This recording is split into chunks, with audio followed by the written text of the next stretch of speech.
So, welcome to today's session. This is what I'm calling the Pralaya series. Pralaya is the opening of our third eye. We are only Shiva. I'll speak a little bit in connection with the Shiva concept, Kashmir Shaivism concept. I'm calling it a concept because everything is a concept. All the concepts are helpful to explain the things to us so that we understand our own nature. It is not understanding Shiva's nature who is somebody else. In the starting, we begin that way. We are interested more in understanding about God, and that becomes Shiva to us, our God. So we want to know God. But as you progress, as you go deeper, you will come to know all these explanation about gods and mythology and everything is about us only. It is simply an introduction to us. Why these are given? I've explained many times. Because it's very difficult for us to fathom our own nature. It is very, very difficult for us to understand our own consciousness. It's not easy to catch this. That is why these concepts have been brought to us, so that through the concept we understand who we are. But only one risk that happens there is while studying the concept, you can get stuck with the concepts. Vedas were there. Vedas were the time, the supreme truth where there is no gods, nothing, no other talk, just about consciousness and the deeper aspect, the deeper truths are there in the Vedas. But because Vedas are so vast, it got condensed. Upanishads came into being. Upanishads are more condensed forms of the Vedas, and Upanishads are more got to do with the consciousness. It eradicates all the other karma kanda and this and that, and powers and all the external rituals. In Upanishads, you'll not see anything much about rituals. It's all about Advaita. So Upanishads are extracts of Vedas only. So Upanishads came to tell us that you don't need to go through that elaborate science of life. If you want, you can. But again, even if you explore the whole Vedas, the end of Vedas, the Sara of Vedas, the goal of Vedas is to bring you to realization, self realization. So, Upanishads are the direct path. You don't have to go through all that. Vedas is huge, it has all remedies in all walks of life, it has solutions about everything in life. A to Z, whatever problems we have in life, Vedas can have the solution. Worldly life, be it health, be it wealth, be it abundance, be it harvest, be it rains, be it removing pandemics,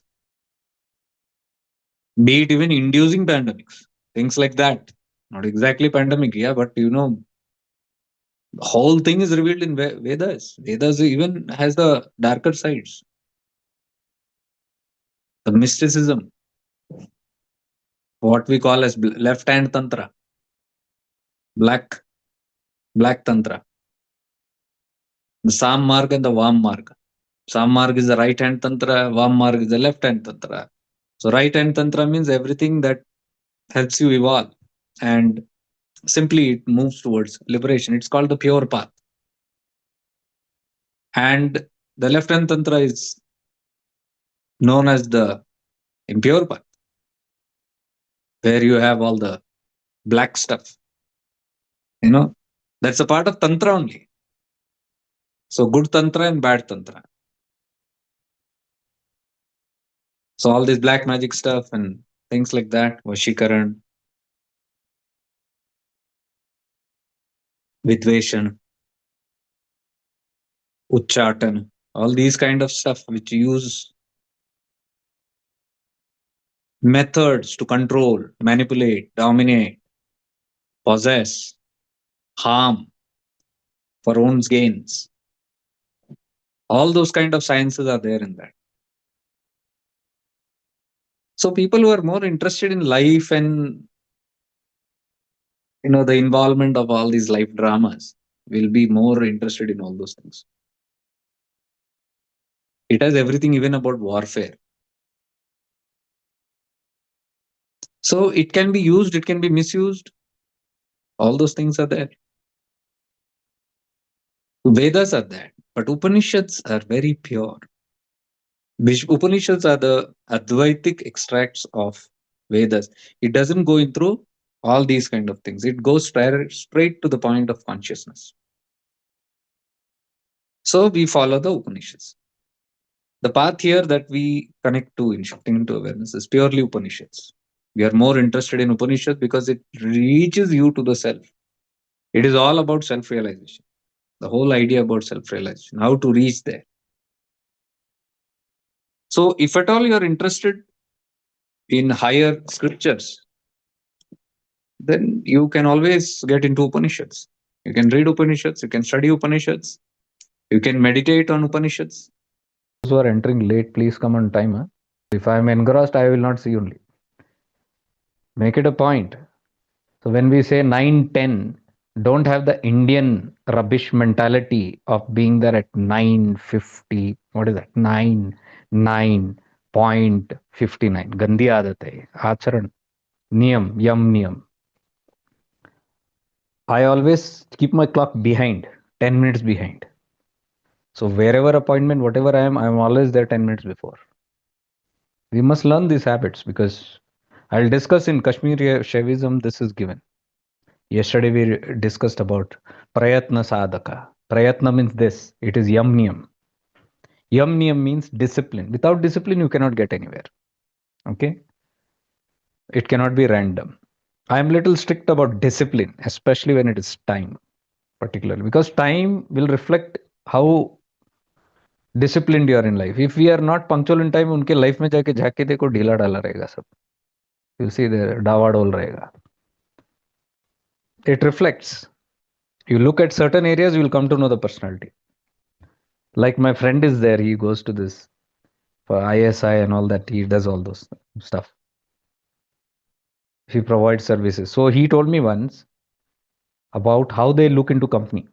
How if they want to know the company, they will not go into the manager's cabin. They will not go into the canteen. They will not go into the to see how well management is. They will go to the toilets.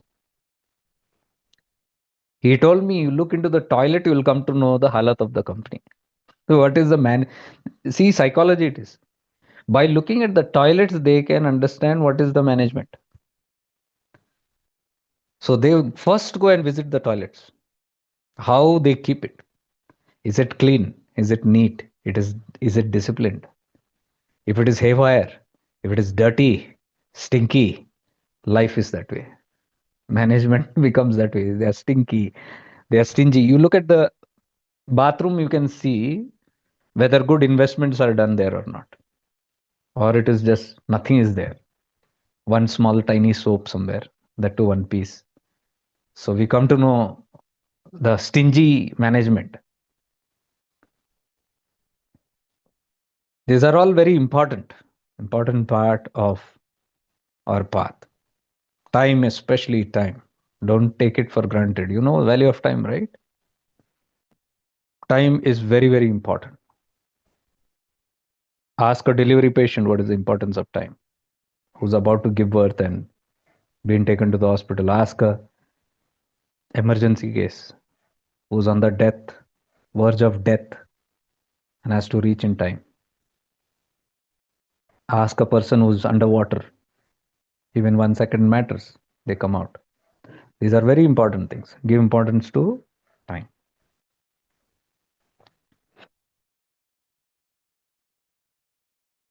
So coming back to what I was saying, the Vedas and Upanishads. If you want, you go deep into Upanishads. They are very beautiful scriptures. You don't need to go into Puranas. You know why means from the Vedas, Upanishads came. Upanishad came to simplify life, but it was very deep. Vedas was vast. People had no time to get into that. So vast, huge, and confusions. If I want some solution, I have to go and search in that huge Vedas. And those days, no Google also, no AI. So Upanishad was handy, but Upanishad became very deep. Like sir के ऊपर से जाता है.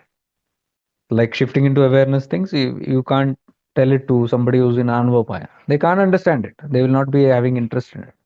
It will bounce. It will be bouncers for them who are into external practices. This is deeper. So the regular people found it very difficult to understand Upanishads.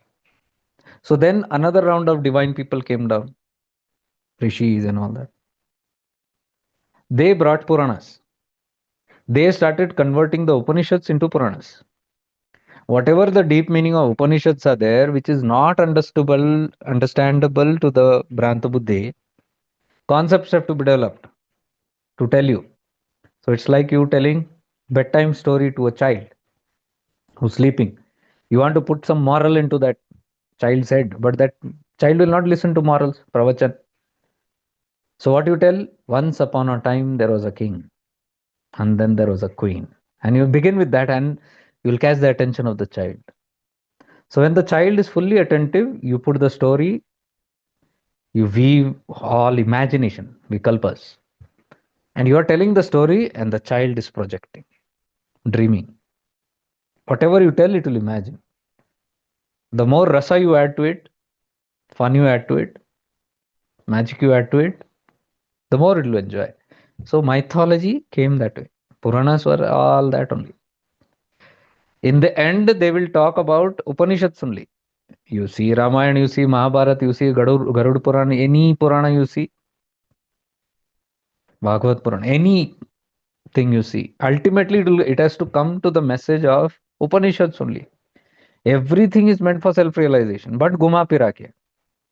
So the Puranas are one step more down for people who can't understand Upanishads, for them stories. Now the problem is people got stuck in stories. When stories are told, you get stuck in stories. Once upon a time, there was a king, there was a savior, there was an avatar, and you are projecting like a child. And you are fascinated by that stories. And then again, you get hooked on to the messenger, but you forget the message. So what Ram came to deliver the message, you have forgotten. But you made all kind of idols of Ram, all kind of temples of Ram, all kind of teachings and projections of Ram. Another rule only comes out. Ram was this, Ram was that. Krishna was this, Krishna was that. Message रह गया. So ask the followers of Ram, they don't know what is Ramcharitmanas. They don't know about the Charitra of Rama. They don't know what his Guru trained him. Yoga Vashishta, no idea. But blindly they become followers. Then people will create their own rules, their own conditions according to their vested interests, and the whole thing turns sometimes into cults, sometimes into communities, sometimes into religion, sometimes into goes on. And thus now you have wars. Ram's message only 10 different interpretations. Krishna's message 10 different interpretations. Religions distribute. Hinduism has been distributed. Christianity has been distributed. There is only one Christianity, the teachings of Jesus Christ. Simple. What Jesus taught. What did Jesus teach? Pure Upanishads. He said, I am that I am. समझ में नहीं आता लोगों को. Then you have to go through all kind of stories. When people get stuck in stories, they forget the message of Christ. So Jesus Christ became something else. Today, what Jesus Christ is not what he was there, what he tried to explain. Today, what Krishna today, what Rama is not what they were. Today, what Prophet Muhammad was, today is not what he really was. Today, Shia and Sunni are fighting. Muslims have separated. You see the world wars going on. Two different sects. One is the Shia, one is the Sunnis. In them only, they are fighting again. Islam has been distributed. Hinduism distributed, Christianity distributed, Protestants, born agains, Pentecosts, Roman Catholics, and what all, God only knows. And they fight amongst each other. That is the craziest thing. This is how diversity keeps on happening. The more the ignorance, these are the results of catching stories, catching messengers and forgetting the message. And that is today our state. So, seekers of liberation, seekers of self realization who are there, they will not be interested in all these things. They will not be interested in religious dramas, cult dramas, community dramas. They will go to the point straight. They are like, they become the followers of Jiddu, Ramana, Nisarga. Why? These are all pure Upanishads. Ramana is pure Upanishad. Nisarga is pure Upanishad. Jiddu is pure Upanishad. Jiddu is Ashtavakra Gita. Can you compare Ashtavakra Gita? It is at the level of Upanishads. It is at the level of Brahmagyan, the final knowledge of the self, Ashtavakra Gita. Jiddu speaks that. How many understand him? Why? Because he's not fashionable. Because he is not talking about the messengers. He destroys all messengers. All mediators he destroys only. Why? Because if you get caught up with any messenger, you will lose the message. True seekers are those who sit and always meditate on the messages, not any of these mediators, not any of the teachers, not any of the gurus, any of the mediators. You can take their guidance, but they are not your destination. People forget. Like avatars come, they project on the avatars, they get stuck with the avatars. You have to go beyond the avatars. Avatars come to teach only, go beyond. Jesus came to teach, go beyond my Father, reach my Father. Through me, you can reach my Father. But they got stuck with Jesus only. Either crucify him और glorifying him, यही होता है, दोनों ही होता है. इधर मार डालो उनको या फिर चढ़ा के फूल चढ़ाओ. Both ignorance only. You keeping them on the pedestal and worshipping them is ignorance. You crucifying them, that also is ignorance. The truth, the reality, the message is to catch what they are conveying and go into that consciousness. All these are desperate attempts. Not literal desperate, but you can see they're like through the yugas, so many teachers, so many gurus, so many avatars, so many great beings. They come and go, but all of them are trying to raise people's consciousness and deliver them to the ultimatum. But every time somebody comes, they are caught and imprisoned and put in the prison of photographs. Photo frame में कैदी बना दिए उनको. सब सब कैदी है, slaves. They have become slaves in the photographs or in your छोटा छोटा छोटा temples. कॉर्नर में होता है ना घर का, there you put all the gods, you put all the gurus and put the lock and you worship them. Arey, what stupidity. We have to go beyond all these things. The time has come now. This evolution which is there, this generation which is there, you have to go beyond it. You have to evolve beyond it. This new times, the modern times, are that if you don't, you'll see how you suffer. See, check it out. You'll have all kind of problems and you'll never get solutions. तड़पता रहेगा, बिलखता रहेगा इंसान. They will go to all temples, all gods, all mediators. Still they will be very restless. What is that dose? You are getting dose. It's a punishment for not tuning to the right message. Every time we cannot be blunt. Every time we cannot be बुलक्कड़, right? एक बार हुआ, दो बार हुआ, उसी अज्ञानता में फंसे रहे. So problems will come. You see today what is happening in religions. You see in cults what's happening. The great cults and all. Everywhere there is pain and suffering. There is restlessness everywhere. Once upon a time लगेगा, जिनको लगा कि यही है सब कुछ, कहाँ है? All are impatient, all are having restlessness, all are having problems. Problems बंद नहीं हुआ, किसी का रोग बंद हुआ है क्या? हाँ, illnesses have stopped, problems have stopped in life, death has stopped, any what has stopped? Nothing has stopped. Life is going on as it is. थोड़ा देर के लिए थोड़ा सांत्वना मिला, because your mind got distracted. Something new you offer to the mind, it will get entertained. So spirituality will come, one path will come, and that is something new to you. You get very excited about it. Excitement में mind थोड़ा distract हो जाता है. Till the time, once you get acclimatized with it, the mind drops it. Now it wants something new. Bore हो जाता है फिर. Same things. So understand the psychology. If you understand the psychology, you will go straight to the point. नहीं तो we will be फेरे मारते रहेंगे ऐसे ऐसे. We will be jumping from here to there. That is why we need teachers like Jiddu Krishnamurti. Ruthless people. I sent that video. I don't know how many of you saw it. Purposely I sent it. You must see what is happening. The transformation to this human mediators. The teachers also are evolving. The messiahs are evolving. Prophets are evolving. Nobody is in the final state. Even the teachers, even the gurus, even the messiahs, prophets, saviors, they are not in the ultimatum state. They are all evolving. That is why you see what teachers were, gurus were once upon a time, today they are different. It cannot be the same. We have to go by the time, changing time, according to you guys. You cannot have the old fashioned stuff here.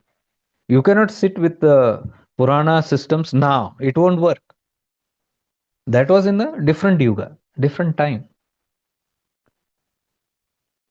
So we just keep on adapting accordingly. We don't adapt. We don't do anything. The consciousness makes us do it. There is nobody sitting here and planning what to do for the planet. It makes you do. It makes you speak.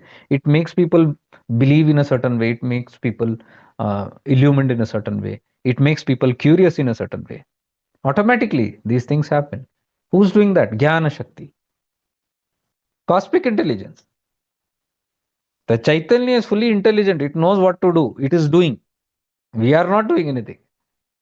So all time to yuga is changing. Yugas, do you think we are changing? We are not changing anything. We are the byproduct of the change. So we feel we are bringing the changes in the yuga. We are made to change. You know the story of the bullock cart. There is a bullock cart going and there is a dog under the bullock cart. And the dog is tied under the bullock cart. उसको बांधा गया बैलगाड़ी के नीचे और they suffer करते हैं. They go for very long. Over a period of time, the dog starts feeling that the bullock cart is moving because of me. Because the alignment has gone so beautiful, it feels it is because everybody is looking, it is barking and all those things. Then thoda der mein it starts feeling that the whole bullock cart it is running. The truth is something else. That is how we also feel. We did it. We saved the world. We are raising the consciousness of human beings. We have become masters. We are spreading divinity. अरे हमारे औकात क्या है? That divinity is spreading through us. We are not doing anything. It is making us think in a certain way. Somebody is getting inspired. Oh, come on, let me go and teach meditation. That person is not doing. The Jnana Shakti in that person is illumining and awakening that person and giving him ideas, him or her ideas. So they start behaving in a certain way. But the problem is when they take the credit for that. I did it. That is the whole suffering of humanity. The doership, the I. Somebody does something, somebody takes the credit. Like Ramana said, no? Grace does the work, saints take the credit. Why saints take the credit? Because everybody, you did it. Sant Baba आपने किया. What can he do without that grace wanting him to do? That grace only purified the saint. That grace only is making the saint work in that direction. That the grace only is giving ideas to the saint. Go and do this, go and do that. Saint is not doing anything. So if the saint says, I did it, okay, the buck stops there. That is why people don't go beyond the saints. देखा आपने अटकन कहाँ है आगे जा ही नहीं सकते. They think the saint did it. So they will stop, their journey stops there. So this is the problem. This is the problem which I don't know, it is not addressed very commonly. ये आपको सुनने को भी मिलेगा नहीं, शायद तौहीन है ये सब बोलना भी दुनिया में. Who cares? It is the truth. And Ramana is telling the truth in the same way. Ramana is a perfect example because he says no credit anywhere. He's just a puppet. Actually, we are all puppets. So when you feel you are doing something for your family, you are still not the doer. Something is making you do. Investigate deeply. Deeply investigate, you will come to know. You don't even know ABCD of how to run life. It is happening. So why take credit for that happening when we have not contributed anything? So many factors are made for us. Life बंदोबस्त कर देता है पूरा. A to Z, it takes care of everything. It prepares everything for us. हम सिर्फ चल पड़े हैं रास्ते पे. Why take credit for it? I mean, it's not a sin to take credit, but when you take credit, you get stuck. That is called bondage. Then you have to sit and do all these meditations and this and that to get out of the doership only. और कुछ नहीं है. Once you realize you are not the doer, you don't need any great practices. Simple it is. But that's not easy because of the condition of the mind. Because we are programmed to feel that I do it. I did it. We are the doers.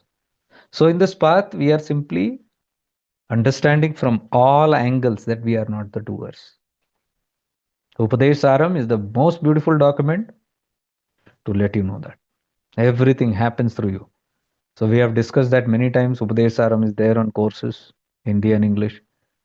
Deeply we have discussed, we are not reading scriptures and telling, oh, this God said this. भगवान ने बोला चलो मानते हैं. No. If you see, we are investigating with multiple examples. We are sitting there and live, doing a live thing and investigating how God is a doer in our life. Like today morning to today evening, what all happens in my life? When did I wake up? When did I sleep? Who's governing this? If you sit and contemplate for an hour or so, you will be confirmed you're not the doer. So सुनने से नहीं होता.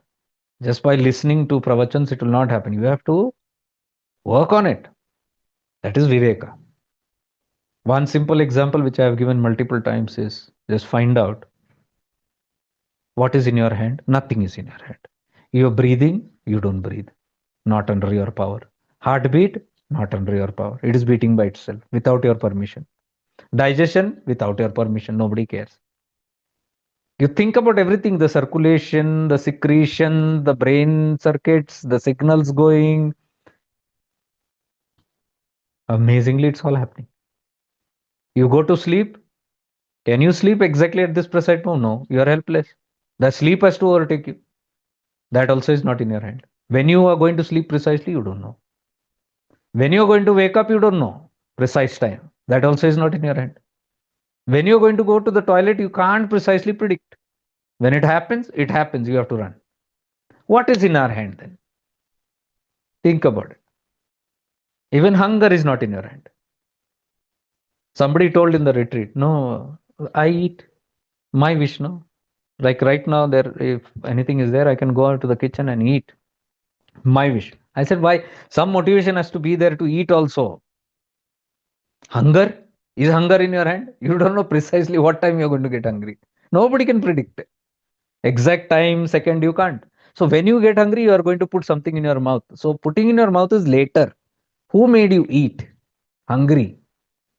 You look practically into life, you have nothing in control.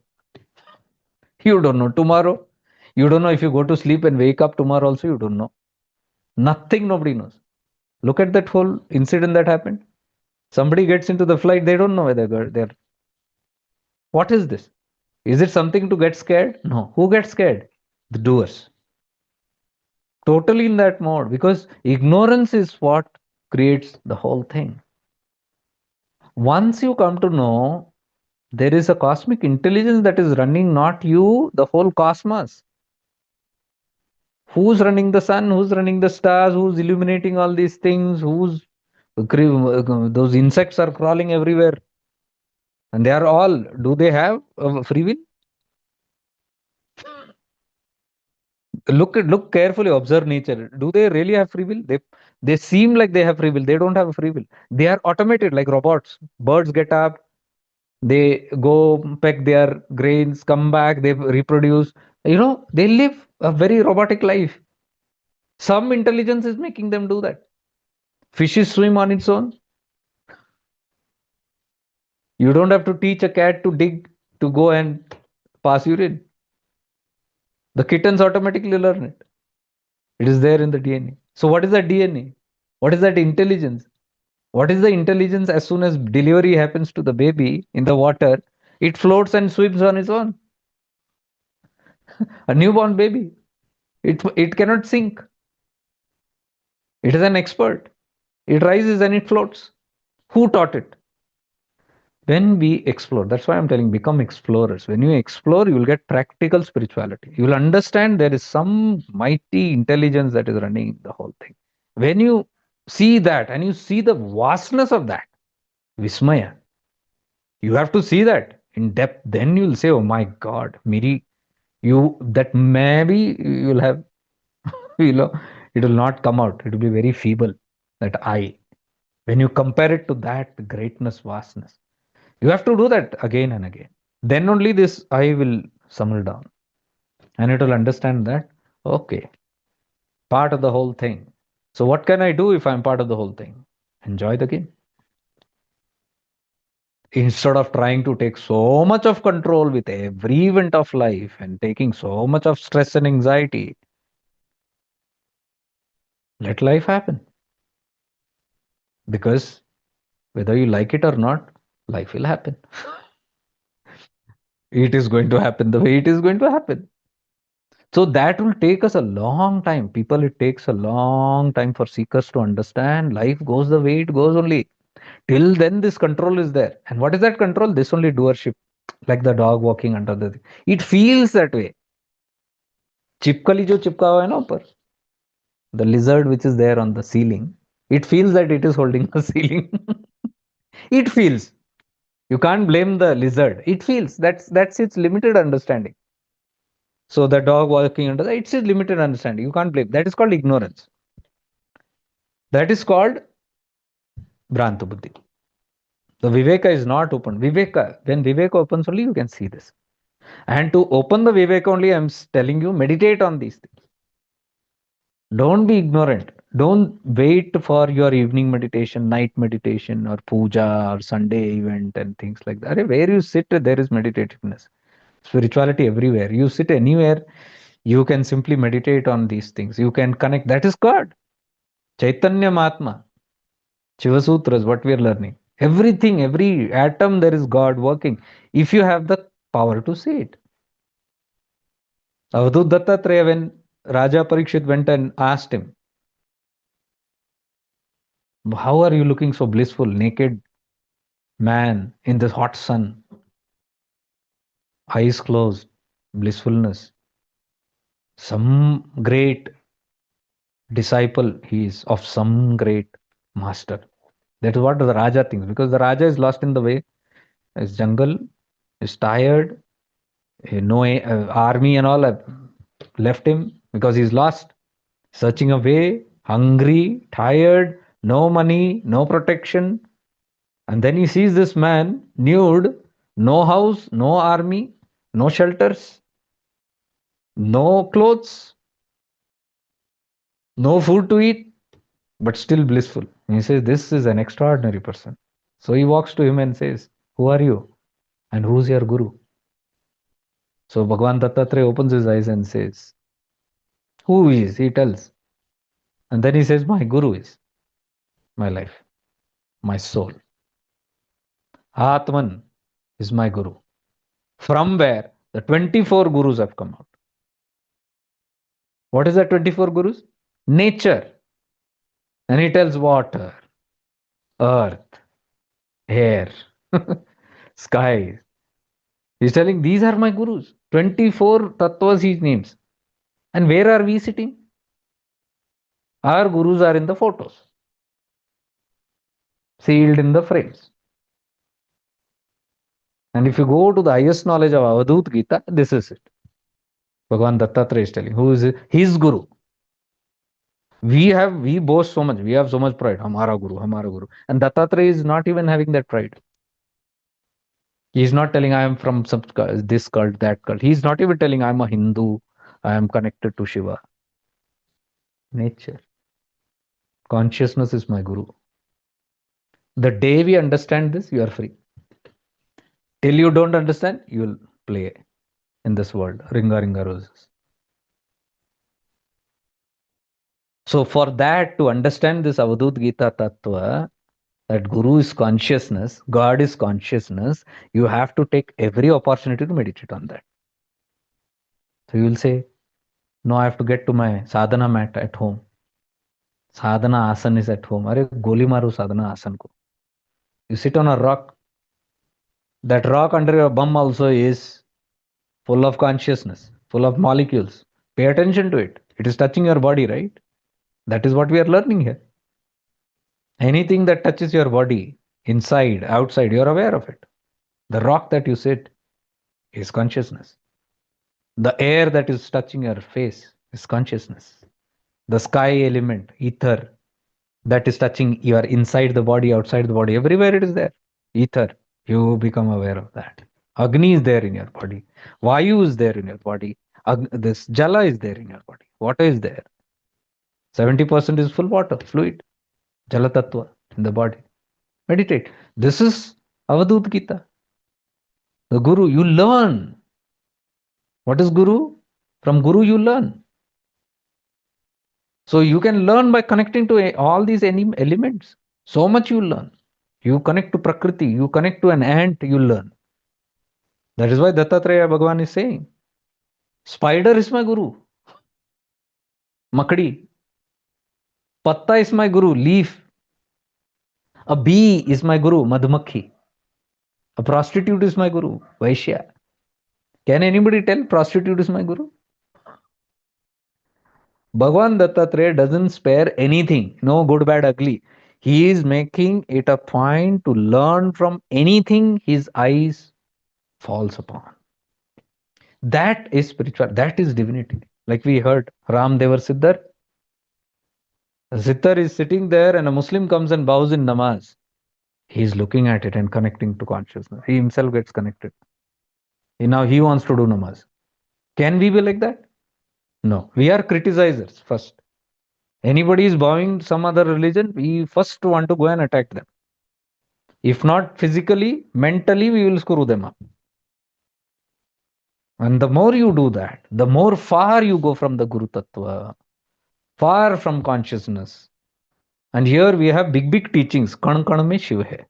तो मुसलमान में क्या है फिर? उसके कण में क्या है? Strange. So don't get caught up in all these vague teachings, these खोखले teachings, empty teachings. कैच तो टीचिंग्स, कैच द टीचिंग्स में कोई प्रॉब्लम नहीं है. But if your teachers are not practicing it, you will become like that. You will say kan kan mein Shiva and you will start hating everything. You will create all the diversities because they are also hating. They create diversities. So in your mind also there will be diversities. And what is the truth? The truth is that kan kan mein Shiva means Chaitanya Mahatma. And that is what we are emphasizing here.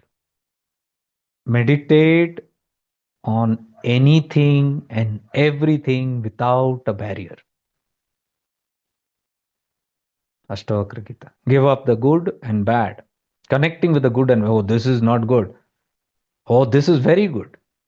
So what do we do in our life also? We meditate only on the good qualities. My divine qualities. I will only connect to my divinity. And who's going to connect to the unholiness? That is not, I should not go there. Then who's going to take care of it? If you ignore it, it is going to remain a rot there. Because it's your quota. It has come to you. You have to handle it. You can't ignore and throw it away. So how can you look at it? Embrace it. That's what we are doing in life healing sessions. Embrace even the darkness. Every single day you're doing, see how much changes will come. 30 minutes a day, morning and evening. You do these practices, major purging, major releases, major purification, major healing. Divinity will start coming. Your temple will start becoming God. Your body will start becoming temple.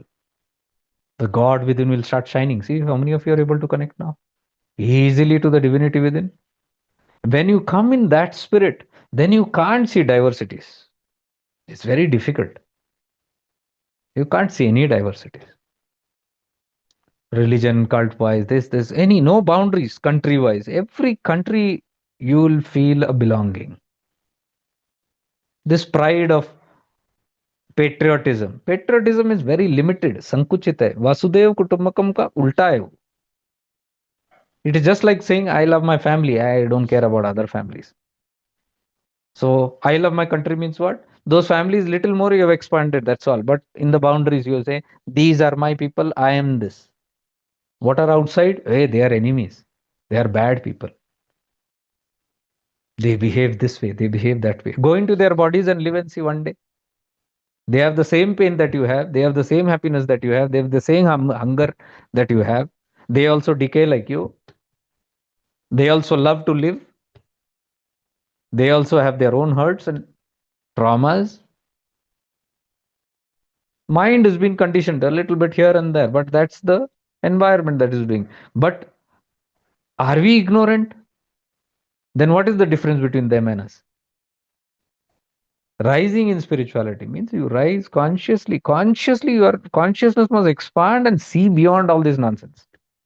Petty things. ये सब बहुत petty things है. Never get caught up in this. It, if you become little aware, you will only feel petty. What pettiness this is. Chillarpan. Really, I'm telling you, it's not a great pride when you curse another country, when you talk ill about them, or when you feel so superior and your path is superior. All other paths are nuts. Your religion is great. Other religions are villains. It is petty, cheap. It is.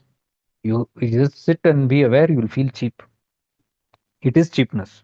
That's not spirituality. So never go into that direction at all. That is not Upanishads. You read, study the Upanishads, you will come to know. You study Avadut Gita, Ashtokra Gita, you will come to know. No differentiation is there. Absolute.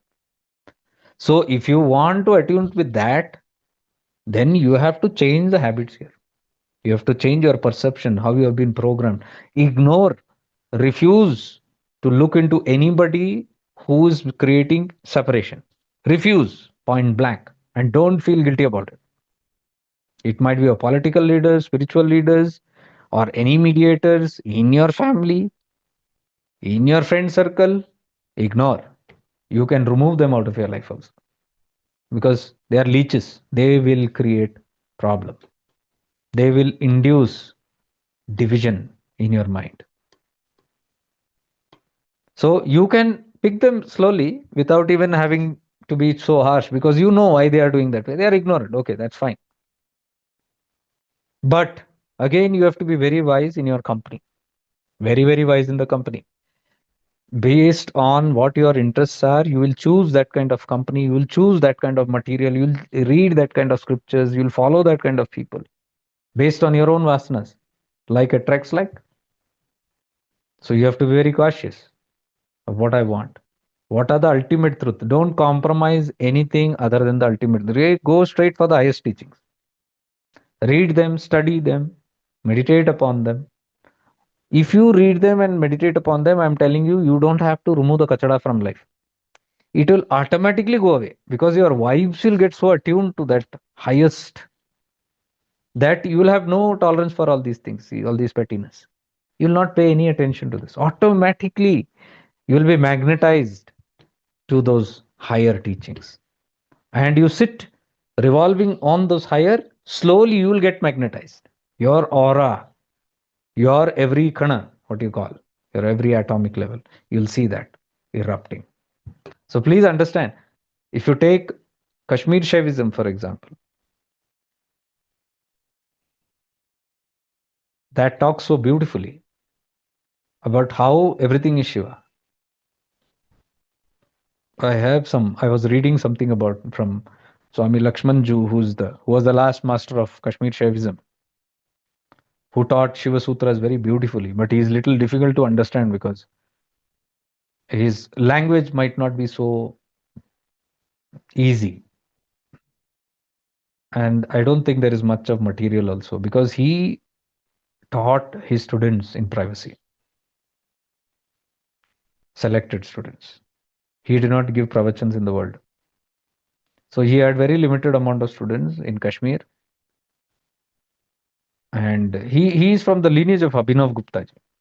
Abhinav Gupta, one of the most ancient masters, centuries ago, who is believed to have got the instructions from Shiva Sutras. Now, I don't know. I call that belief because I don't know. It might be whatever concepts. Because there are many concepts again. Some say he got it in a dream, some say he found it in a place where he was directed intuitively, things like that. Anyways, that doesn't matter. But what matters is what the teachings that he got. So that they are very powerful teachings. And from there only I keep quoting all these things. Chaitanya Mahatma, for example, I said, everything is consciousness. And yesterday we said Prayatna Sadhaka. Prayatna is effort. Effort is not enough. Effort in the right direction. Everybody is making effort. Even all religious people are making effort. What is use of that effort which terrorizes you or makes you terrorize somebody, makes you kill somebody? What effort is that? That they also claim it is an effort to God.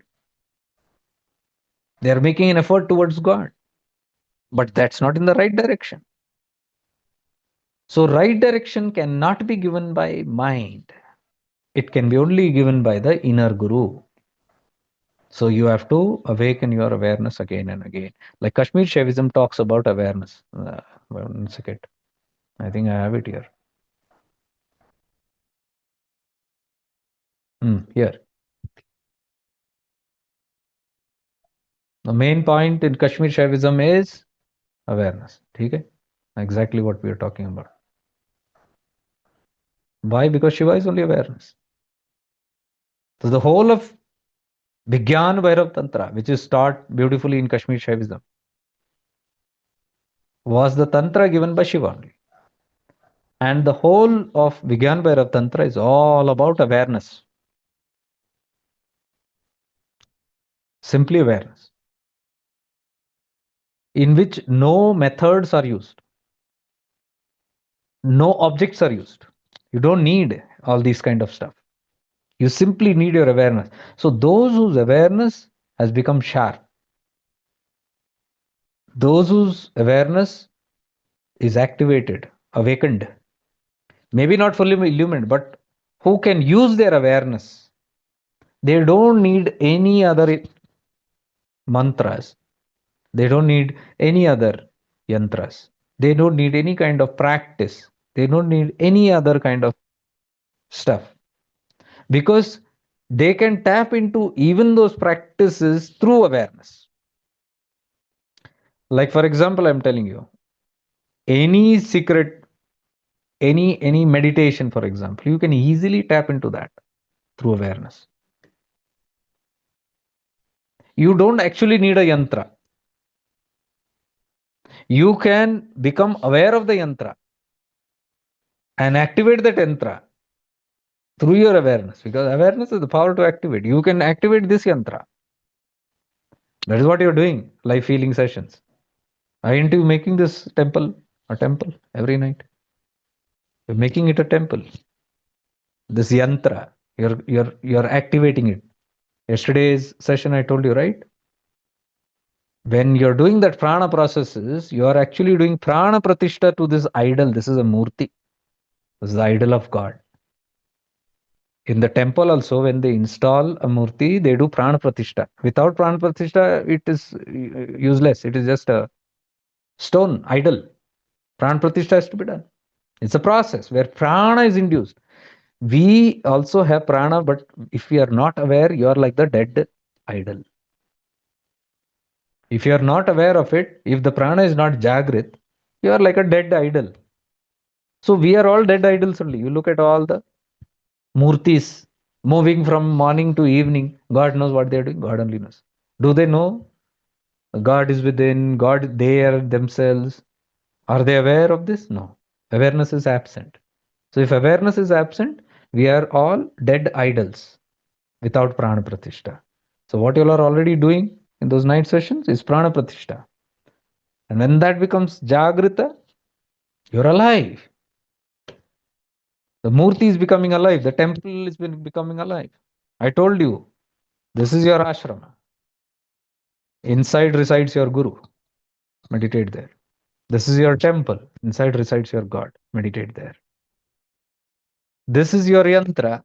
Inside resides Ma Lalita Tripur Sundari. Meditate there. Ma Lalita Tripur Sundari is not very difficult to understand if you understand energies. You understand your pranas. You understand the Shakti movement. There is a movement in your body. Different kind of movements are happening. And that movement is energy. You identify that energy, study that energy, meditate upon that. For that, you need deep awareness. And when you are interacting with that those energies, you'll be able to identify there is something called the abundant energy that is moving, that is keeping your body alive. You bow to that energy. Then there is this energy that gives you protection and guidance. You bow to that energy. That's the Guru Tattva.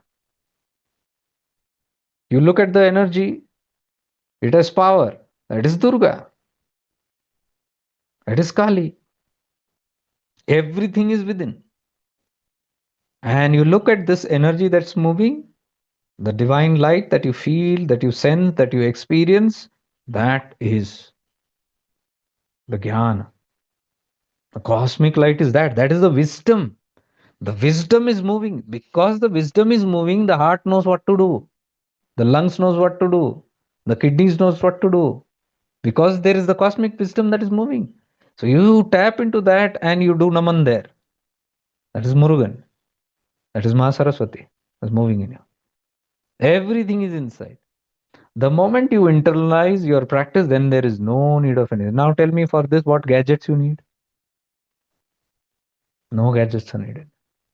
It just needs this awakening. So I am telling, jitna ho sake, practice this. That is why I kept free Sunday webinar. Free है तो value नहीं होता उसको other से. But I'm glad you are doing those things. And I taught you how to awaken this same thing in that Sunday webinar. People say put it in courses. No way. I'll not put it in courses. Courses are for lazy bums. जब time है देखेंगे. ऐसा हमारे पास time नहीं है. मौका है बैठो. जब तक है मौका है बैठो. क्या पता? God knows. Till when the मौका is. So no lazy things here. If you are there, it's a flow. There is a flow that's flowing. Everybody is flowing. I am also flowing in my life. There's a flow. One flow is going. If you want, jump into that flow. That's all. We are all there together. I'm not building any dams here and there. Dams are for, damn it, the lazy bums. And lazy bums will not make it. I know it. Because they would have made it when only. This procrastination that comes into them. है बहुत time है. क्या time है? अगला क्षण कहाँ है पता मालूम नहीं है. Nobody knows. You'll be there or next moment.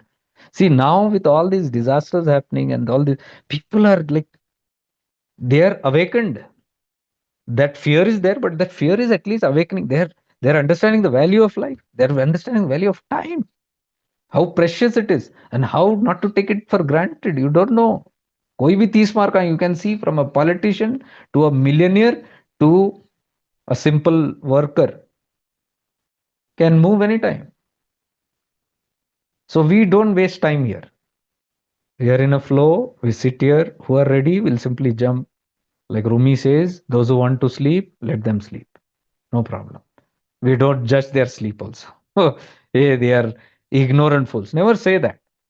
Because once upon a time, we also were sleeping, right? We also woke up. So we have no right to say that.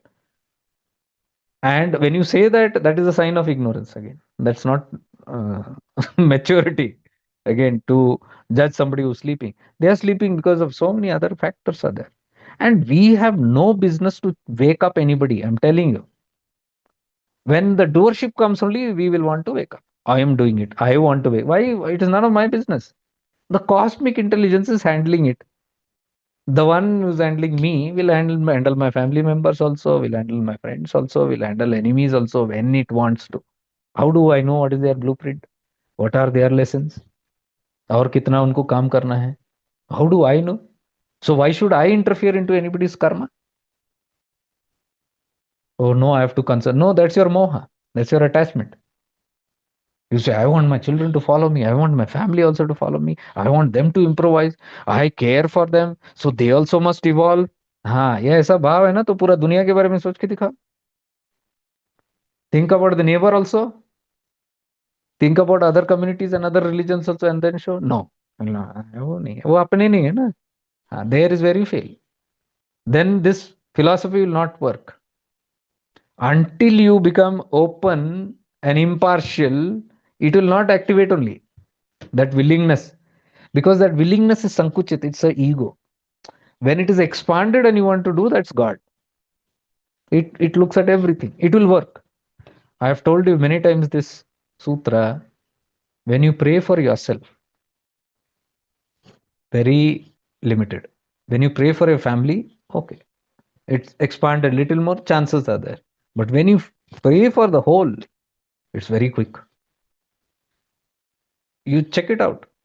Whenever you pray for the whole without limitedness, it will come soon.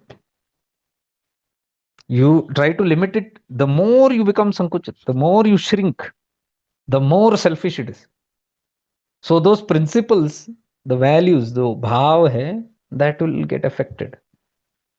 The purity of the intention of the prayers get affected by this deep, subtle, subconscious bhav that we have. So we have to realize that anything limited is not going to work. So why should I want to change any of my family members? Where is the rush? Who am I? Who has given me the authority? Has God come and told me, go and correct everybody, wake up everybody, something is going to happen to them? Nothing is going to happen to anybody. They will all be taken care very beautifully, much beautifully than what we are trying to do by the cosmic intelligence. That's how the intelligence has handled this whole Srishti, which it has only created. It is handling. So let us not become like that Chipkali, thinking that the whole ceiling is on my head. Everything is my responsibility. Nothing is our responsibility.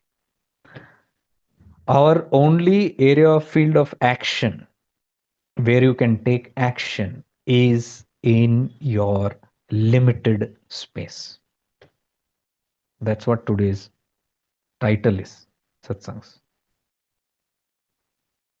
The unlimited infinite is there in this limited space. That is what we are meditating day and night upon. Don't think this is very limited. Oh, I have a limited body. No, this is Pindanda. This is the microcosm. You know this, you will know the Brahmanda very easily. That's the secret. You know this, you will know everything. You don't know this, you go any far, you'll not be able to get even an ounce of what's happening. You cannot understand the macrocosm, but you can understand the microcosm and then through it, the microcosm. See, if you want to expand, if you go into Chidakasha, when you feel the full expansion and you feel you go into blankness, samadhi, from where did you start? Tell me. The experience has to blossom from here subjectively. That subjective experience only starts expanding. Even if you're thinking about some other planet, some other loka, some other person, even about Shiva, let's say you're thinking about the outside space, still the experience will start booming here. The experientially it has to spread from here only. That's why I'm saying from myself only I will know. And that is what we are thinking as limited body.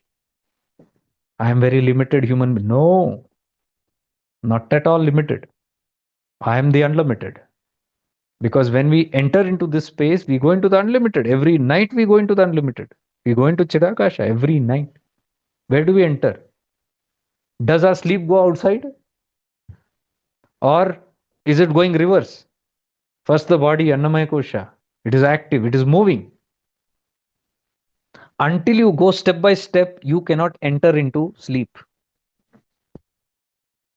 First, you have to shut down the Annamaya Kosha, which is moving. How do you stop it? You go and throw yourself on the bed. Why you throw on the bed? Because it should stop moving.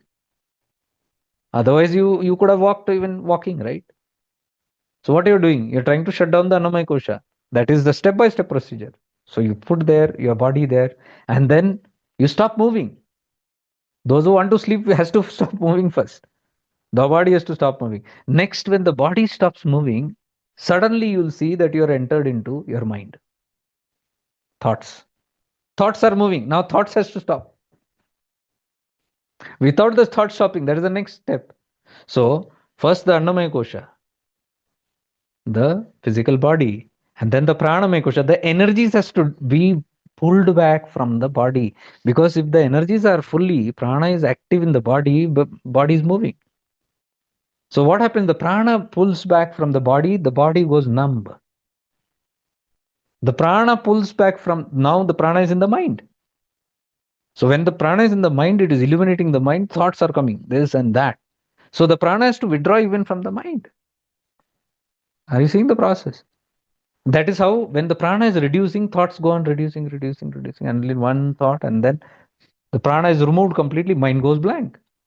No prana in that. No prana in the body, body numb. No prana in the mind, mind blank. The moment mind goes blank, one space of I amness will be there. You know you exist. It is some seconds. There is a feeling of existence. You are there, but you don't know who, what, but you are alive. You can feel your presence. That is the I amness. It has gone to Jnanamaya Kosha. And then a fraction in I amness, in the Anandmaya Kosha, the blissfulness of that, the blissfulness of non doership.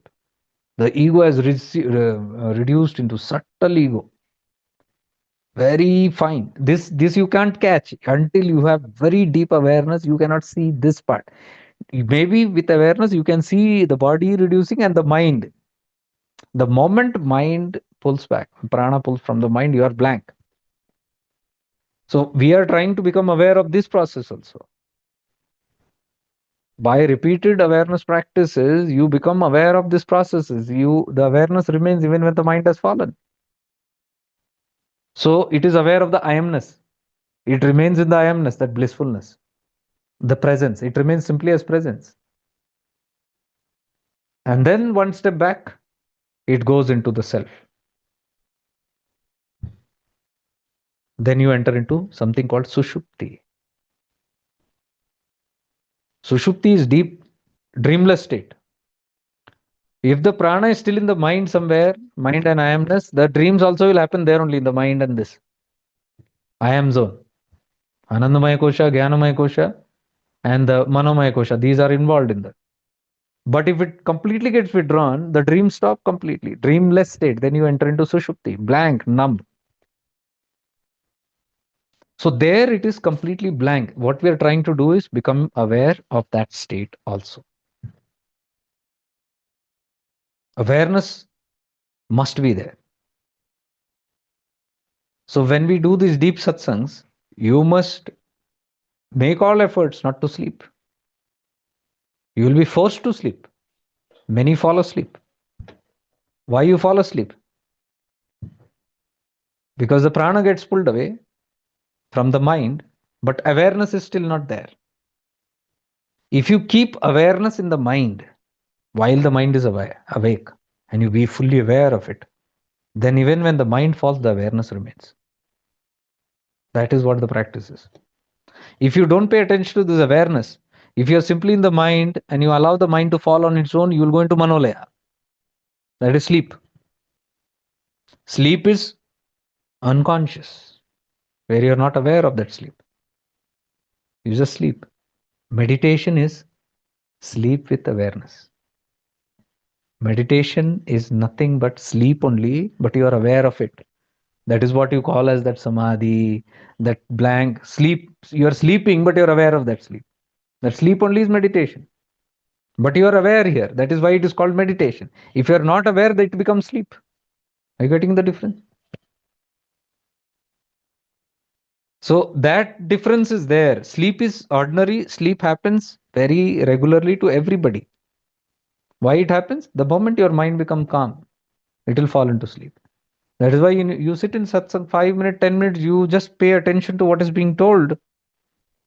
Little deeply you become aware, you'll go blank. Your mind will fall, you'll go into sleep. Because when awareness rises, the vrittis fall down, the mind falls down. Normally, tired minds fall very easily into sleep because too much of thinking, too much of worry, too much of stress. And maybe at night also there is not deep sleep. Because if the mind is active also, you will not go into deep sleep. That means you are not going completely into the self. You are hovering around there only in the mind and these koshas. Sometimes in the dream, sometimes in the, but it's there. It's not fully gone into samadhi. So when that happens for a long time, it's a tired mind.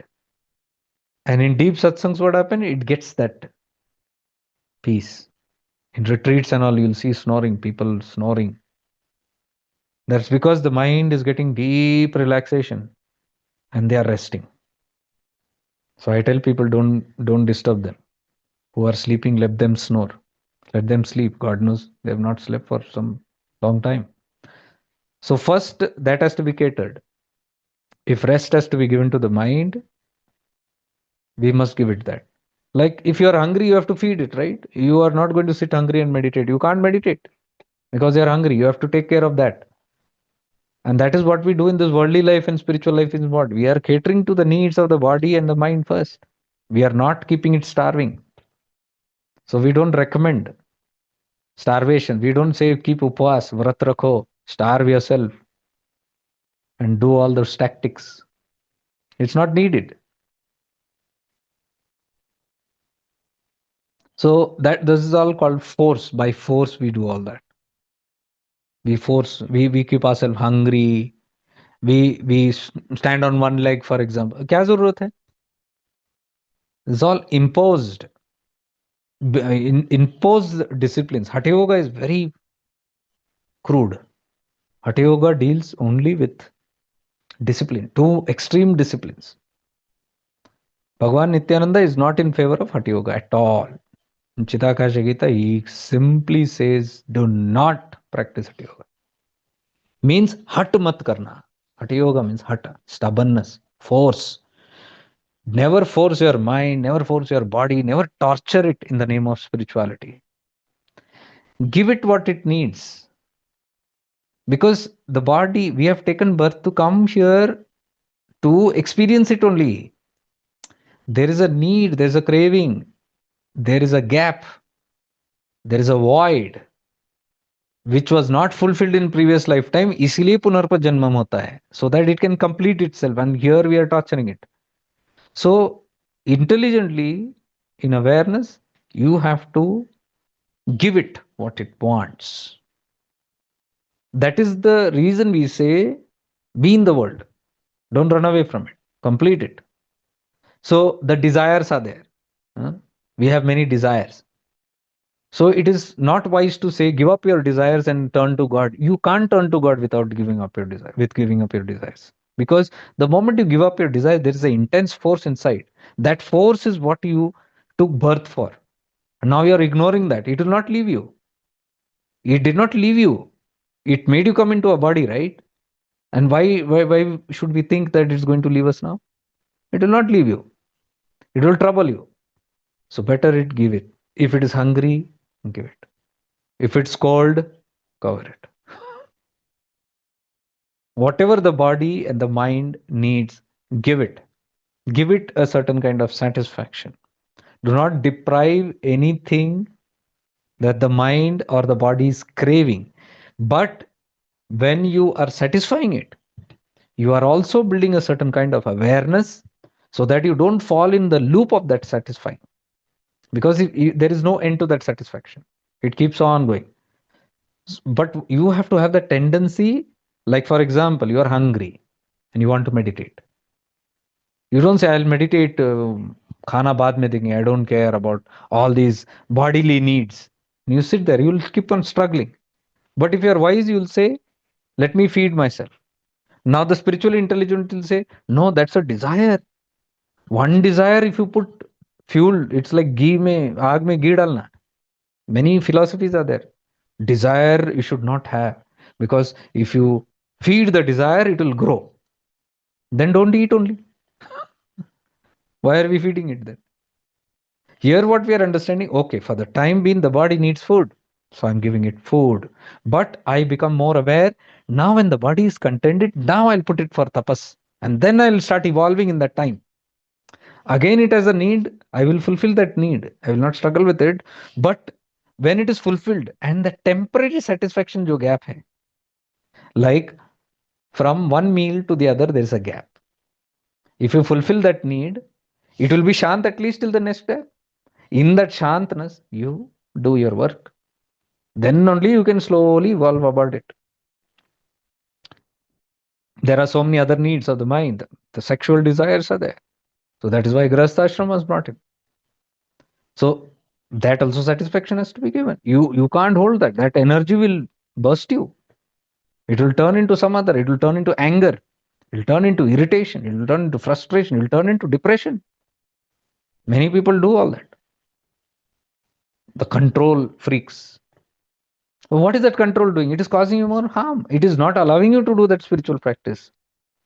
So for that moment, okay, relieve yourself in whatever way. And in that gap which is there, contentment period, you give completion to your, and then from there, slowly as the awareness rises, then you can, with that awareness and that consciousness, you can now control these things. Even the hunger or whatever hunger, mental hunger, physical hunger, whatever needs, slowly it is. But you can't take a sword and just fight it out, because all these forces are there. It's very, that is why we say embrace it. What are we learning in this whole series this month? Embrace your negativities. Don't call them negativities, first of all, because they are all energies. They are certain desires. Desire is what? Energy. Energy is creating a ripple in you. It has to be settled. So we are finding ways to settle it, but we are not sitting settling it all the time. We are settling it also at the same time, raising the consciousness. So that's how slowly you can evolve from it. So there is nothing to condemn as good, bad.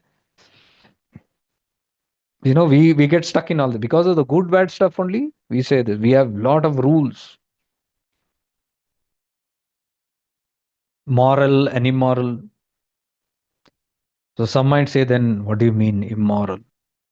If you don't pay attention, then you do immorality. I am telling you, if you are constantly practicing with Shuddha Bhavana and if you're constantly aiming for the highest, you will automatically be moral. That's another story. You don't need rules to make you moral. You know, morality will come, ethics will come automatically, it will come. You do need another rules. What I'm telling you, don't get caught up in these things, because then you will trouble yourself. You will, cause a lot of problems. I told why these external needs are coming, why there is something needed from outside to satisfy you, whatever the desire is, any object, person, place, thing, whatever it is, why it is coming, because there is an incompletion here. By these practices, what you're doing in life healing and all that, you will fill it up, because you are meditating on that. And when that void starts filling up, the outside craving will automatically start dropping. You'll not need it. Without filling this void, don't try to kill that outside. It will not happen, because यहाँ खोखलापन है इसलिए वो बाहर दौड़ रहा है.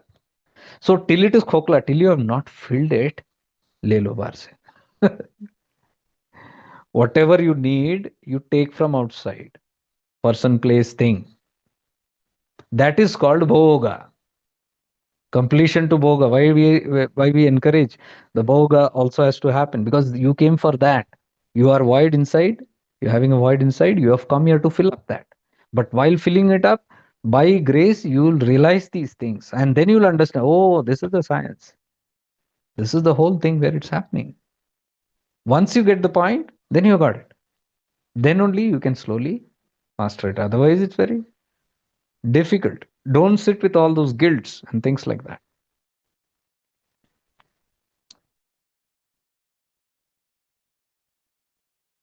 Those practice have already started. Can we join midway? No way. I had sent enough message. Maybe you have come late. We will have that again. But I had sent enough messages right from start. For a week, there was lot of posters and this, and even those who did not attend on that Sunday, again I extended and kept the recording for one day, because the practice had not yet started. So there is still time. I said anybody, if they want, they can take the recording, do it in their off time, and then they can continue the live. But I don't know, people have different priorities and things like that. So that's okay. I cannot force anybody. But those who have started it, it's a process which we started slowly inculcating and all that. Now I have almost like reduced it, and now they are able to do it on their own. This we will do next month or another month also, these kind of things, because this will help us embed. But it needs discipline, like I said. If no discipline is there, I don't agree with it. Anybody, I've been very ruthless on that. There are 84 people who signed up for that. And I don't know how many are doing. And if you remember in the first episode, I told, oh, yeah, full attendance, dikh raha hai, let us see how much. It is reduced or not. I know that is a mental tendency. ये जोश start में ही रहता है. That's also okay. They are wish, they are prarabdha, they are choice. I cannot force. But those who are continuing it, great. See, that is what I was trying to tell yesterday. Karma is not an ordinary thing. We might say, I am doing, I am not doing. We might say, no, I had that work. No, I had this work. That's the karma only playing. If it doesn't want you to get a wisdom, if it doesn't want you to raise your consciousness, something or the other it will put in your head, or something or the other will come and stand up there. You have to have enough awareness to see that and not justify it and sit like, oh, nahi, wo tha ye. Then you are gone. You have not understood the whole game. This is how the karmic thing catches. That is why we say, sab hamare haath mein nahi hai. See, so many want to do it, still cannot do it. Many don't want to do it, but end up doing it. That also I've seen. Suddenly, some people come and drop. Sometimes in retreats and sometimes web. Sometimes suddenly it happens. Everything comes very proper, and the whole circuit is fixed. Here, at least, we should sit and see there is some force that is making me do. There is some force that is, though I want it, it's not making me do. So, what do I do now? Connect with that force, pray to that force, surrender to that force. That's what we are learning here. Life healing programs. You have to surrender to it, not again become more. No, I will do it only and show it. Nahin, गलत पंगा ले रहे हो. You see it repeatedly and see your helplessness. In this path, you have to see your helplessness. Until we see our helplessness, we will not give up. One more attempt, that will always come. So once you see that we are helpless, there is some force that is doing, automatically you will become very humble and you'll simply start settling down. You'll see more and more तुम्हारा actions जो है, that will start reducing. The I and doership and going out, all the need to control, and it will start simmering down. You'll be very satisfied with what's happening. You'll be satisfied with what's going on. The world is burning. The world is also raising its consciousness. Everything is happening. You're silently aware of a cosmic drama that's going behind all these things. Instead of getting worried, oh, what's happening to the world, and who are we? Today we are here, tomorrow we are not there. There is something that's managing the world. It will manage. It has managed for yugas, repeated cycle, million times, infinite times. It will handle. Why are we so much worried about all these things? Where we have to worry, we worry, we are not worrying. अपना काम धंधा छोड़ के पूरा we are gone out.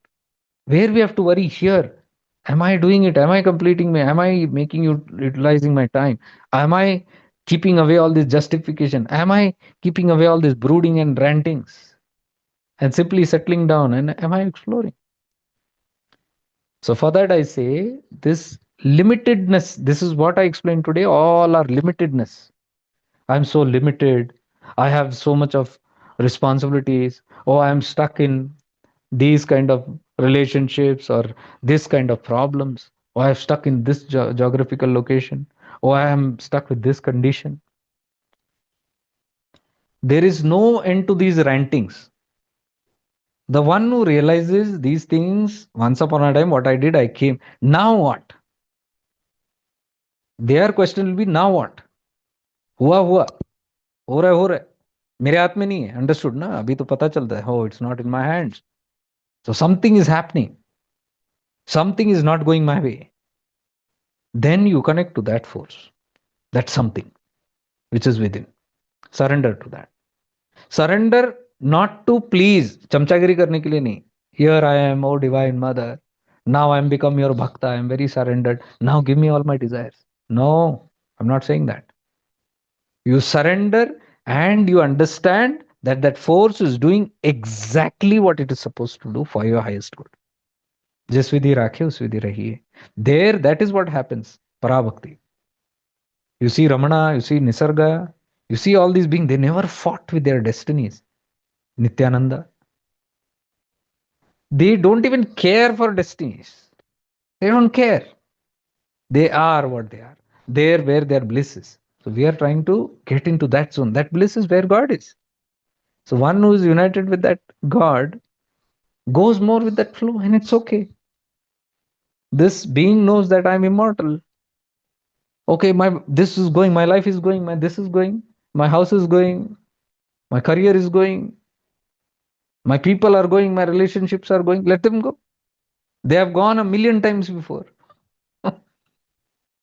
What has to come will come, what has to go will go. Coming and going is a part of this whole drama. You staying in your center, you are understanding that these things come, they go according to divine will. See, there also you study carefully. You don't know who comes into your life, you don't know when they will leave. Forget death. You don't know who will stay, who will go. You don't know what circumstances, what, how, where. You don't know. So there also we can understand there is something that is working, some force, some godly intelligence which is there. So there you submit to that. Submit not out of fear. Submit out of understanding. Oh, this is how it works. So that love comes to that, towards that cosmic energy which is playing the whole thing. So in this limitedness is that infiniteness. This whatever we are calling limited, right? We feel it is limited, it is not. You enter inside, there is a limited, unlimited space. That is what we are doing. Every time you are going in your meditativeness, you're seeing. That is why I said, in your obstacles, there are freedom. Today's message, what I put. In these obstacles, in these justifications, what we give. Oh, this, I am stuck here, I am stuck. There is no stuck work. Is your mind is stuck there.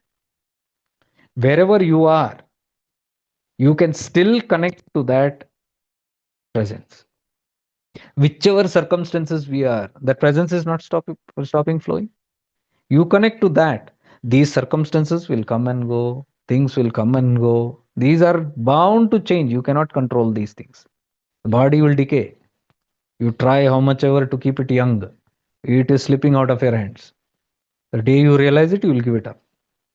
You will give up this control to hold things. You can't. You go more with the cosmic intelligence, because that is where you will understand the infiniteness. So that is what I try to uh, mention in today's poster. So I'll just put these few. So you say Kashmir Shaivism said the main point in Kashmir Shaivism is awareness. Kundalini rises where there is one pointedness. Now, Kashmir Shaivism teaches awareness. What is awareness? It defines awareness is one pointedness. That is awareness. So you can see when you're aware of the presence in your, that's completely one pointed. You're becoming aware of just the light or the presence in your body. One pointedness, that's awareness. And wherever there is one pointedness, you can see here what's written Kundalini rises. Wherever there is one pointedness. So that's what I'm trying to explain so many times. You don't have to raise the Kundalini, you don't have to go and do anything here and there. You simply have to get into awareness. When you are in deep awareness, this force, intelligent force it is. It knows what to do, it will rise, it will have to do. You don't even have to follow or keep a track.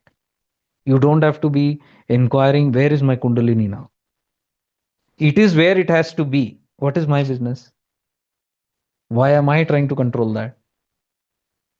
My whole thing is to turn inward. Like Ramana Bhagwan says, the only free will that we actually, if you investigate, if you see, is to turn inward, to become aware. So that's one thing which is definitely in your hands, which is a choice, any moment, which you can make.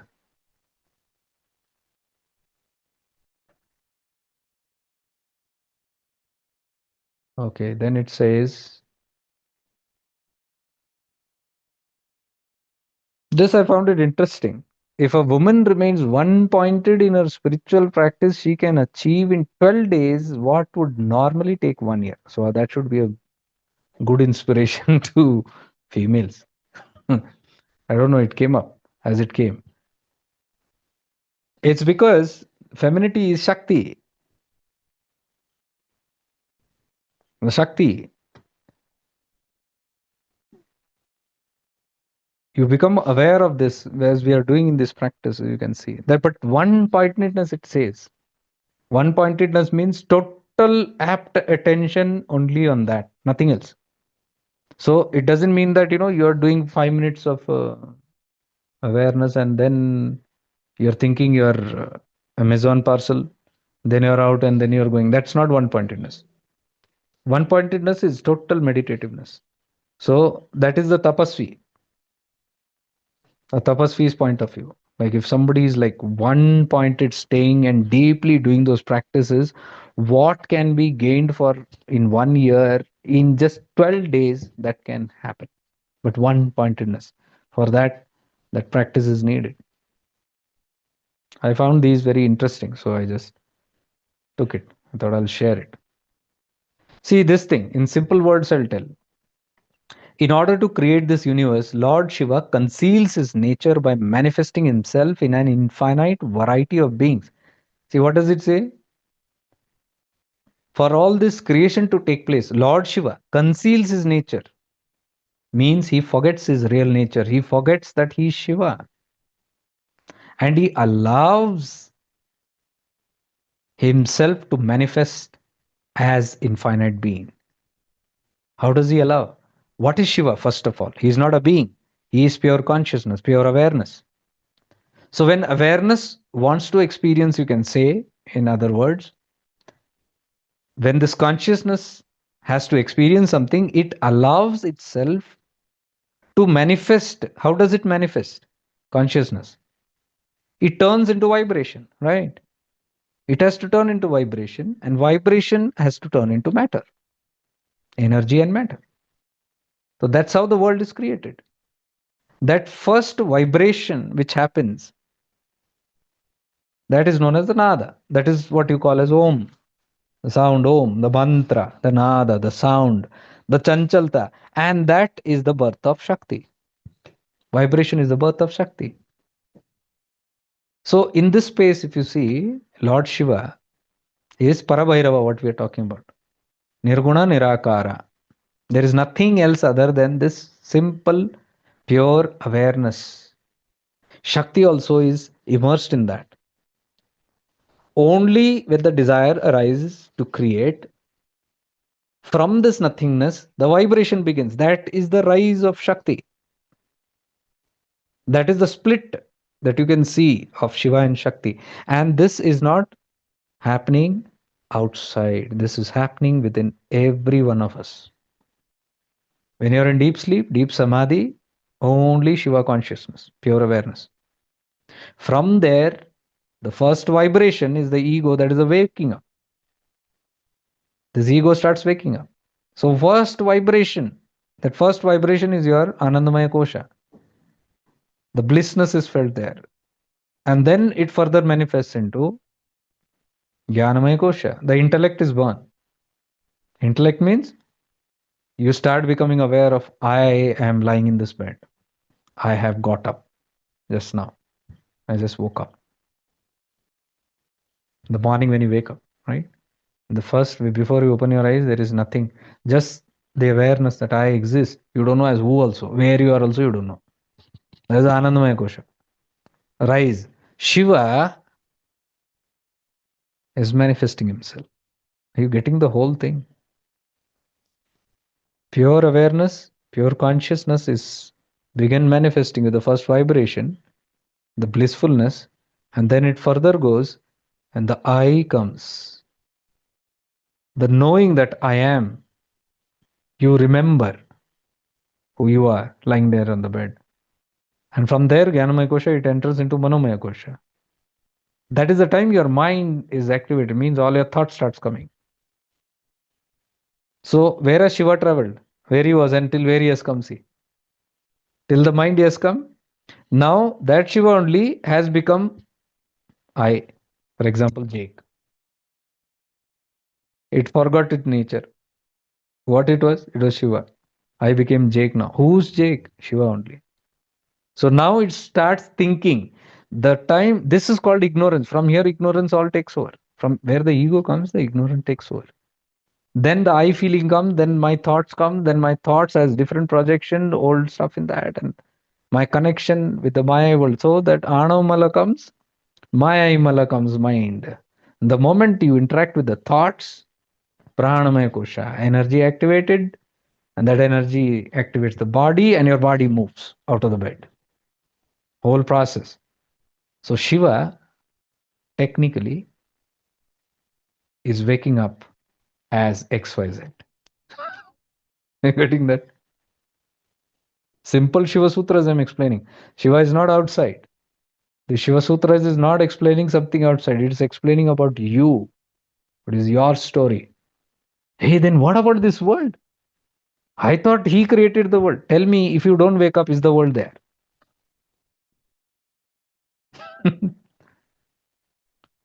Only when you wake up, the world is there. If you don't wake up, if you remain in that sushupti, long coma, where is the world? Ask the people who are in coma for 1 year, 2 years, where is the world for them?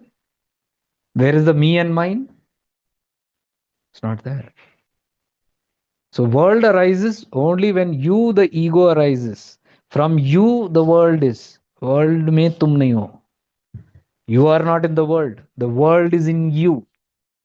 You have heard this gurus say, right? Many gurus. The universe is within you. You are not in the universe. Here is the meaning. When you rise, only all your universe comes out. If you don't wake up, there is no universe. Please understand. That's moksha. The day you don't wake up, why you don't wake up? There is no more desires. There is no more any desire to come out. Everything has been cleaned out. You go into deep sushupti. That's mukti. Where is the world then? Please understand. Shiva Sutras is this. Why I hesitate talking about Shiva Sutras, because we are all addicted to projections. Shiva Sutras means Shiva is telling some story, Shiva has created some world, we sit there. But Shiva Sutras means you are Shiva. Shiva is trying to tell you, you are Shiva. Shiva Sutra is the only document which is introducing you as the forgotten Shiva. So if you don't get this point, we are not worthy to study further Shiva Sutra. That is why I have not opened for the past 2 years. We don't get this. We want to think that God is outside only. So there is a little ripeness needed for that. When that ripeness happens only, we can understand I am only that ignorant, deluded, forgotten Gajini. Shiva, one day I am going to remember myself. So what is happening to the deluded Shivas right now? Forgotten Shivas. They are in the process of remembering who they are. So we get teachers like Ramana, who is making you remember by asking this question, who am I? There at least you will understand that it is a wake up call to ask, who am I? Am I this body? No, who am I? I'm Shiva. Not by philosophy, by experience. So we have to enter one by one into that process. And that's what we are trying to do. So this reminded me, I thought I'll share this whole thing. On the stage of the universe, he loses himself in the drama of life. Can you get this clear? In the universe, he loses himself in the drama of life. He loses, Shiva loses himself. You and me are the one who have lost themselves in the drama of life. Shiva only loses. Why? It's a purposeful attempt. See, if one is in Advaita form, if one is in pure consciousness, where is the experience? You cannot have an experience until you forget. You are sleeping, you cannot have an experience of being a father, mother, husband, wife. You are in deep sleep. To experience, you have to forget your true nature of awareness, blissful awareness. You have to come into some identity. That is why you take identity, so that you come and have an experience. That is what Shiva Sutra is explaining. He deliberately forgets himself into this drama of life. So, and then that consciousness only experiences the world. So, right now, the Shiva consciousness, that is my awareness, is experiencing the Sukha and Dukkha. Both in depth, I am experiencing. Every insect, every particle, every atom, every germ, every loka beings, the higher and the lower, have that consciousness. Lowest loka, completely forgotten Shiva. As it is awakening, it will start rising in consciousness. And thus, the yonis, it will keep changing. It will come to higher yonis, conscious yoni. That is how we come till here. So here we are remembering more. But every bit of creation, Chaitanya Mahatma, Shiva is there. And Shiva has deliberately forgot. He's there. So now forgotten, is that a big problem? No. Shiva Sutra explains that in Tirobhava. Tirobhava is where Shiva purposely, the consciousness forgets itself, allows itself to be a Dumbo. In that Dumbo, ignorant person, it is experiencing. That is Tirobhava. But there is this light, this point which is there, which it has entered the drama of life. How will it find its way back now? That is called the fifth Kritya, Anugrah Shakti. Anugrah Shakti is always sparking in that light. When the time comes after the whole experience had, that will spark automatically. That is known as the Anugrah Shakti. The moment Anugrah Shakti activates, the return journey begins. That is why we are saying in Shiva Sutras, all suffering is Shaktipat. Because that suffering activates Anugraha. And then there is a scope for you to remember, who am I? So it is that grace only of Shiva, that is me, which is activating. So slowly that grace makes me remember, because I am now moving backward. If there is no suffering, I will go on. There is no end to that ignorance. So the Anugrah Shakti is the Pralaya element. When that Anugrah Shakti deepens, that is the opening of third eye. It keeps on widening this third eye, and the soul, the Anugrah Shakti, grace keeps on widening. The Pralaya will start happening in your life. Destruction of concepts, destruction of ignorance, destruction of all that is not worthwhile. That you can see already in your life, it's happening. Slowly, things will go off from your life. What is happening? Pralaya is happening.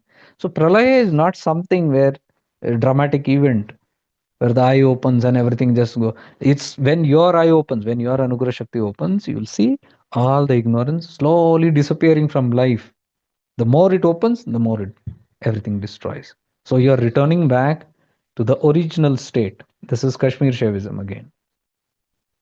Then, by his own sweet will, he reveals his true nature and elevate himself again to the state of Shiva. Who's this he?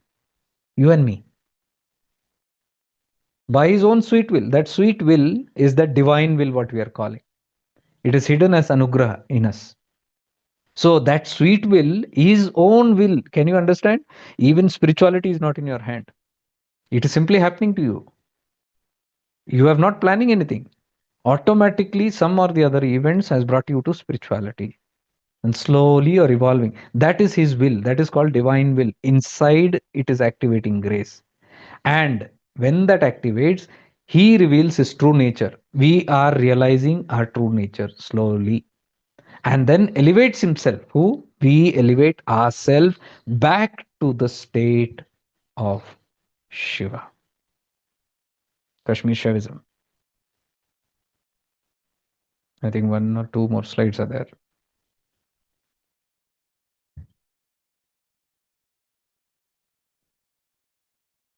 Yes.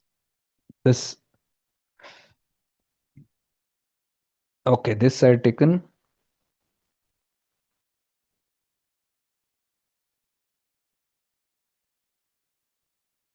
I think this one is there. Yeah. You must realize that this body is meant to meditate and to get liberated. It is very difficult to get this body of a human being. This is again Swami Lakshmanju of Kashmir Shaivism. So now, if we understand this, why we are telling Madhe Bhag, Manusha Tan Pava and all that, this grace is making us realize it is activating, the divine will is activating and making us slowly aware of it. So this whole human life is meant to, because animals cannot meditate, plants cannot meditate, minerals cannot meditate, any other yoni, even the devatas cannot meditate to liberate. Even the higher yonis, they also cannot meditate. You have to take a human birth, because in human birth only you get viveka. And you can see all these practices, only human beings can do it. That is why even they say all the higher lokas and all, they wait for human births to get a human birth. It is not easy to get a human birth. It is the culmination of all the divine things that we have done, punyas.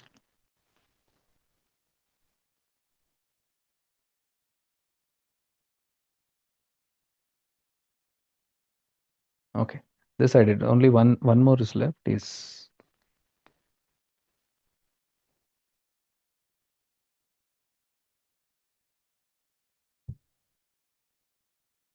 love and devotion for God arise from His grace. Now you're getting the whole connection. These are all different teachings. Huh? They are not in sequence. I just gathered it so as to make sense.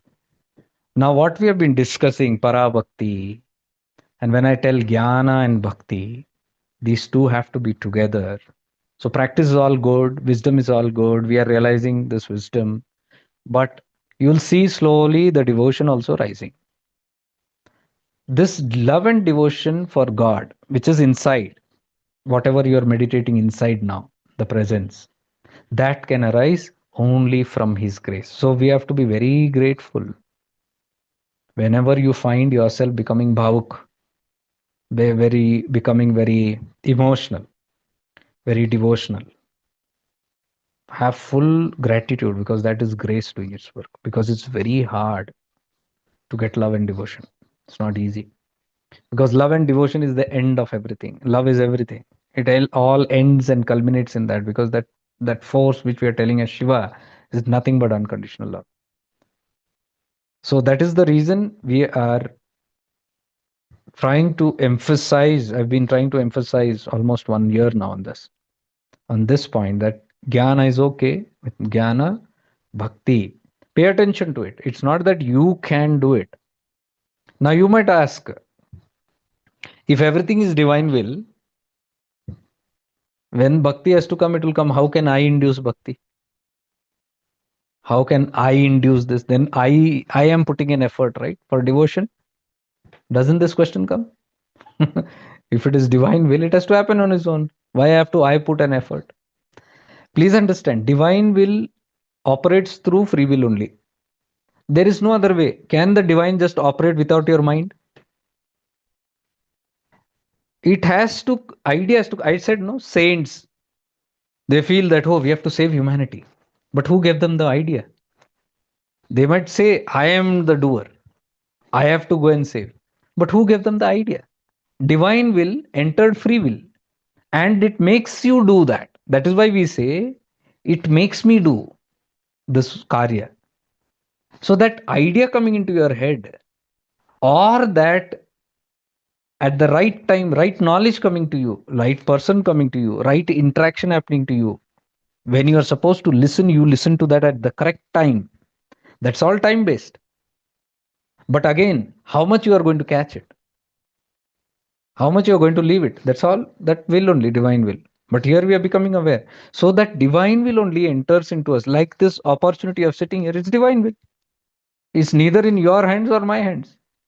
Today's subject, even I didn't think I'm going to talk on this particular thing. It just flows. So it's supposed to come out, it's come out. Suppose you are supposed to listen, supposed to listen. You are now, see, we can contemplate on something because this thing came at this time. So it is meant to come. That is why we got it, and that is why we change. So we might feel, oh, I did a practice and I changed my life. That practice also came to you with thousands of factors. Without those factors, all those things cannot come in that. उसलिए बोलते हैं ना, समय से पहला और हक से ज्यादा किसी को कुछ नहीं मिलता. That समय, that time. So that why I give so much importance to time. The time is very, very important in everything. Timing in life. See, one example, 5 minutes more. One example I can give you. I tell this in retreat also. We might say, no, what is so deep in that? Because the whole thing is in time. Like, for example, let's say there is something flowing. You are searching for that answers. Something, you're praying to God, you're doing something. You need a solution for something in life. Stuckness is there. Who knows? I'm just giving an example. When the satsang is on, satsang has begun, and exactly that topic is going on here. Now see the karma. If you are destined to get the solution, you'll on in time. If you're not destined, some 2 minute gap or 1.5 minute gap or 10-second gap, something will come, some excuse will come, something will happen, and exactly that point will be missed. Rest all, you'll be sitting with some empty talks. Maybe 1 or 2 hour, you might gather some, okay, today's satsang was, but that point missed out at that particular time. That's what I'm telling. Timing is very important. Without, we cannot understand this whole thing, how timing is so correctly. You, like, see,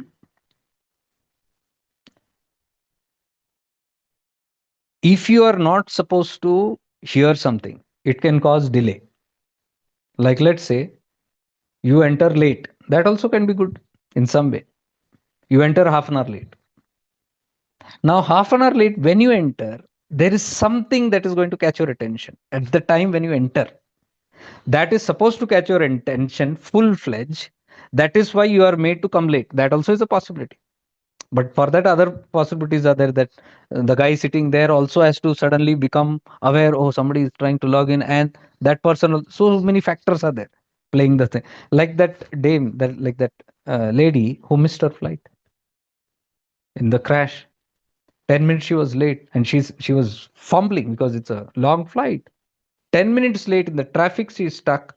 She has to miss her flight. She and her husband fuming with the authorities. They said no, and then they angrily disappointed leave, and they are having a tea at a joint, and they get to know this thing has happened. What decides that? There are so many things, factors playing in our life. So that is the reason we say everything is fine, even the so-called negativity. Now the traffic jam is a negativity, the delay is a negativity. Why we say embrace everything? Because that is what we, that word that we add for the highest word. The trust and feeling that what is happening for the highest good is the safest mode to go into that surrender, because you know it's happening for the highest good. So whenever you know completely it's happening for the highest good, you are one with the divine, the most secure state of consciousness.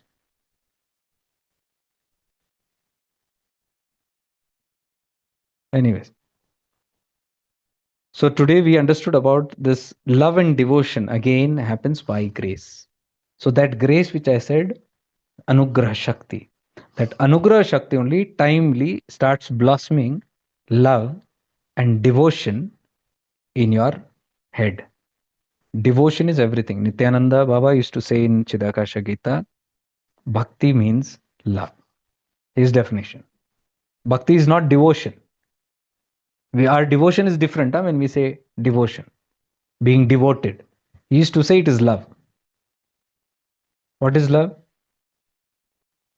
Like he used to say, do your work with bhakti, means do your work with love, means being passionate, fully involved, passionate about whatever we do in life. We see love in that. Like you do your sadhana, you do your practices. You do it with bhakti means you do it with love. There is a difference when you are looking into your own space, connecting, and you're loving what you do. You are falling in love with that's devotion. That's parabhakti. And that happens by the grace of the Shivatva.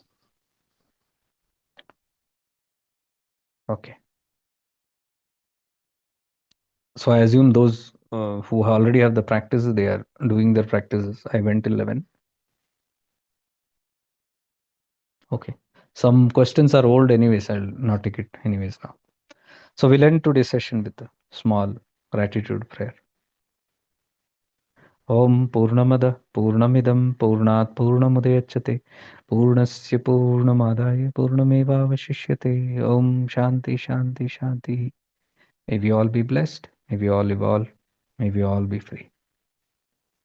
Avadhuta Chintana Shri Gurudev Datta.